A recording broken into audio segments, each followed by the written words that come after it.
AI replacing some human workers. Major companies like Microsoft, Walmart, and Business Insider are laying off employees amid the rise of artificial intelligence in the workplace. In the 1960s, a factory worker could buy a house, raise 3 kids, take annual vacations, and retire with a pension, all on a single income. That wasn't exceptional. That was Tuesday. The American middle class wasn't a marketing slogan. It was an economic reality that powered 68% of the nation's GDP and anchored its democratic stability. Today, that foundation is cracking under the weight of algorithms, and the cracks are spreading faster than anyone predicted. The numbers read like a medical examiner's report. In 2024, the 4 largest AI-driven tech companies generated $268 billion in combined revenue. That same year, the tech sector eliminated 260,000 workers. By May 2025, nearly 600,000 tech jobs had vanished, not just in Silicon Valley, but across the heartland. Intel, Oregon's largest private employer, is cutting 20% of its workforce. The IRS reduced staff by 11%. Wall Street and U.S. banks are projected to eliminate 200,000 positions over the next decade. The layoffs aren't hitting the elite. They're gutting the middle. Economists call it the hollowing out, the systematic elimination of middle-skill jobs that once provided stable incomes without elite credentials. Automation started on factory floors, but AI has breached the white-collar fortress. Law firms deploy systems that draft contracts and analyze case law, work that kept paralegals employed for decades. The Associated Press uses AI to generate financial and sports articles. Accounting algorithms process audits in seconds. Khan Academy's AI tutors deliver personalized lessons, reducing classroom teacher dependency. GitHub Copilot writes code blocks that once justified junior developer salaries.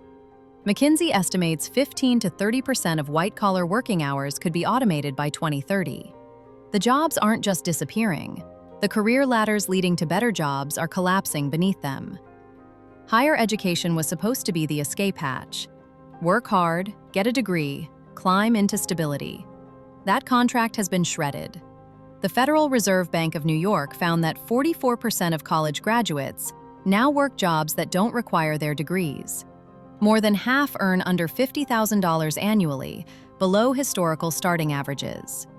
Meanwhile, private university tuition averages $39,400 per year.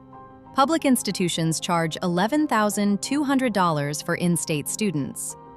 43 million Americans carry $1.7 trillion in student debt, more than all credit card debt combined. Graduates emerge loaded with obligations into a job market actively automating away the careers they trained for. The math no longer works. Corporate consolidation has reached feudal proportions. 5 tech giants control over 74% of the global cloud market.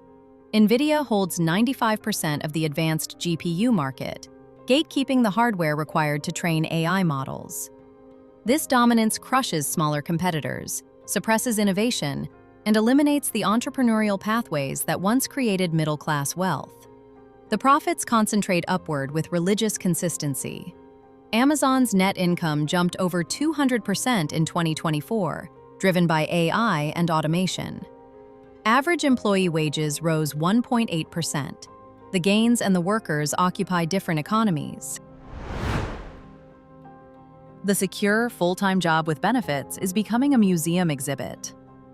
AI-managed gig platforms, Uber, DoorDash, Amazon Flex, have replaced traditional employment with independent contractor arrangements stripped of healthcare, paid leave, and retirement security. By 2024, 36% of American workers were freelancing or doing app-based work, with over 60% depending on it as their primary income. Median hourly pay, $15.90. Many work 50-plus hours weekly just to cover rent. Even traditional employers now automate human resources.